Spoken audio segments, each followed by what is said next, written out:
Out here in hill country, the map only gets you so far. Once you're on foot, everything changes, and what you find out here just might reshape how you hunt in the fall. I've shared a lot of scouting content like this past year, from slope angle shading and LiDAR to funnels and terrain features I'm marking CalTopo. At least once a year I make a trip like this.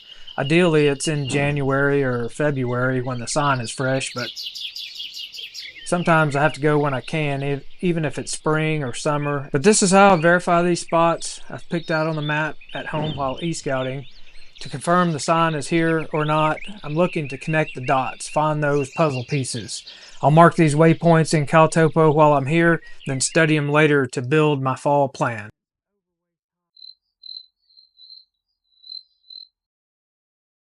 So I'm approaching a bend in the creek down here. There's a really heavy trail coming off right over here, where the only place they can cross is right here, because the rest of this up through here is red on the map. So, you know, red is up there in that 45 degree, but this is almost like cliffed out down through here. So this helps you pick out spots to hunt, because if the deer are going to be forced to cross right here, and you can get down below them with a good wind.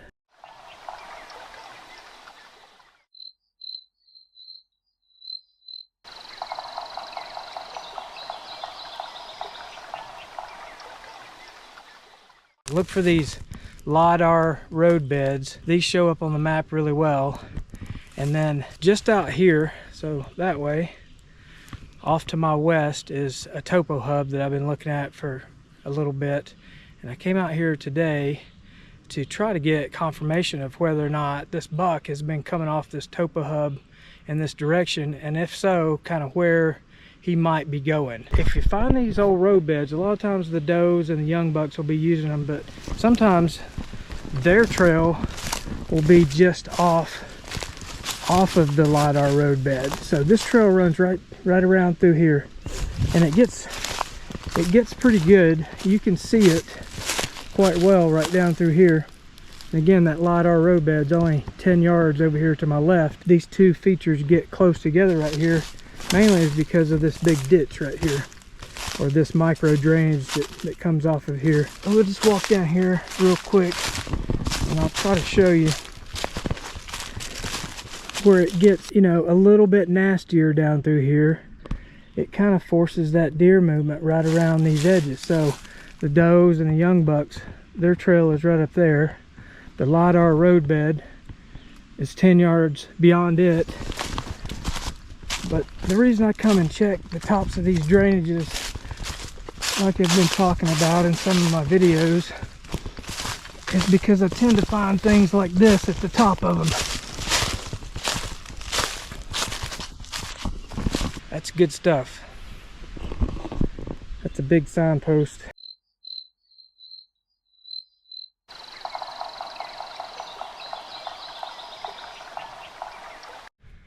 So if we just pop out of this little thicket right here,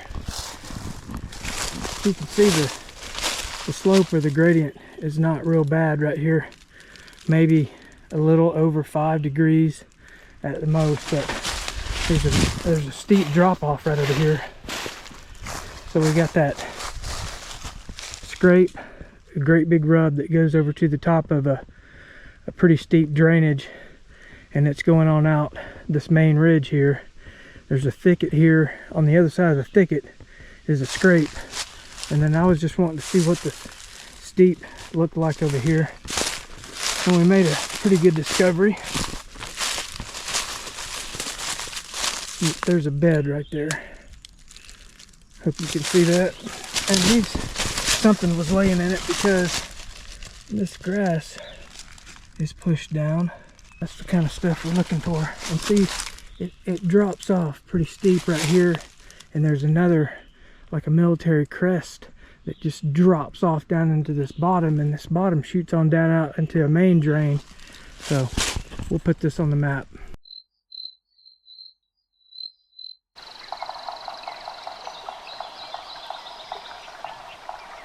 This is one of those blowdowns that's going to impact deer movement for a long time. On me, this blowdown is, you know, over waist high, and it's over waist high for a long way down through there. We're in the middle of a secondary ridge, and we're about halfway from the top to the bottom. If we look off over in this direction, it's going to drop off significantly. Back over here in this direction, it's going to drop off significantly. So on both ends of this blowdown, for a number of years, you can count on deer having to go around it. So just keep that in your back pocket when you're looking at setups out here in these hill country situations.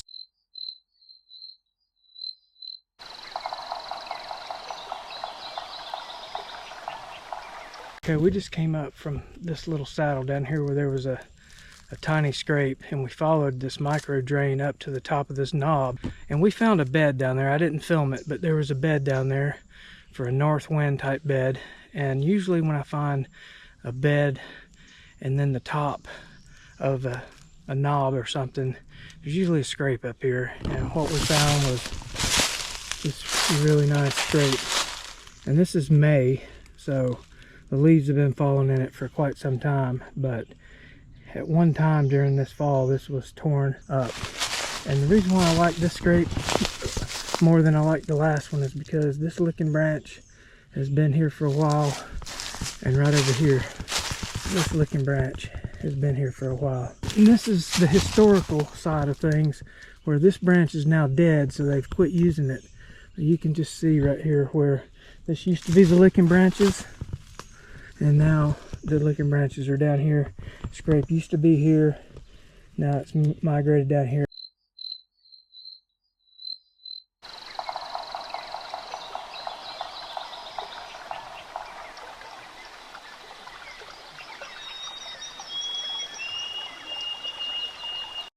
Okay, we just left that scrape back up here, and I was noticing a lot of rubs right in here, probably about 5 or 6, and then found this blowdown right on top of this drainage that we wanted to walk to. So it drops straight off right down through here, and this creates a really nice pinch, and the rubs tell you why it works, because they are leaving the rubs up above where these nasty ditches are at.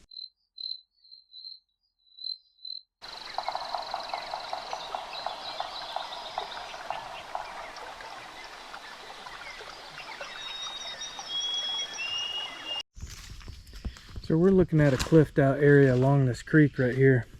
It comes right around and it stays cliffed out for a long ways down through here. Right here, where my buddy Dr. Glenn Adcock just walked, is the only place that they can cross, and they come right up and over this bank.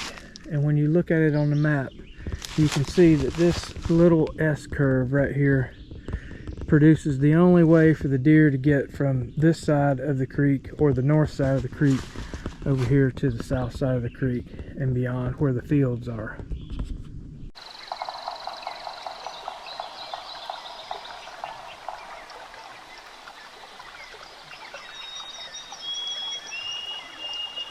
Okay, if you look back over my shoulder here, you can see that I've walked up to the north end of this cliffed out area.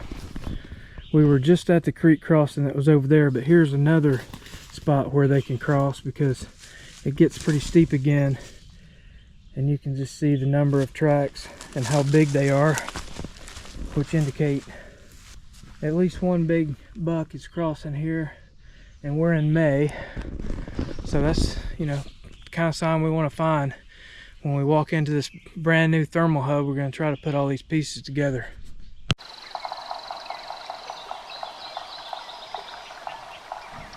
Here's a perfect example of a cliffed out area down here in a bottom, and if you notice, it's so steep that the deer would not use it, and it brings the creek right along the side. But the first opportunity available, there's a really nice creek crossing right here. You can see the tracks. There's a few pig tracks in here, but it's too deep. They don't like to cross in deep spots, but it's a really good find. I'm just out here at the very end of the center ridge in a thermal hub, and what I'm looking for is, I'm looking for these flat areas where I might find this scrape at.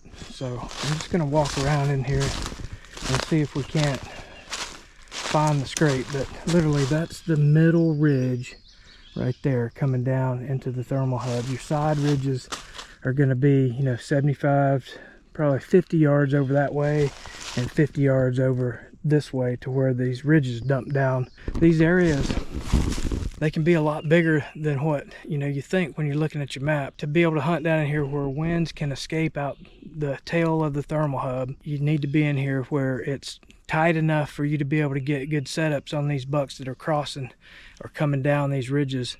And then set up in a way where you can use creeks and blowdowns. You see there's a great big blowdown over here that I'm going to go mark on my map, because the trail's either going to come down off the main middle ridge or it's going to be around this side over here, but nothing in the middle is crossing right there. So I use that terrain. I use terrain and things like that, structure. You can't see the structure on the map, so that's what you have to find out when you get down in here.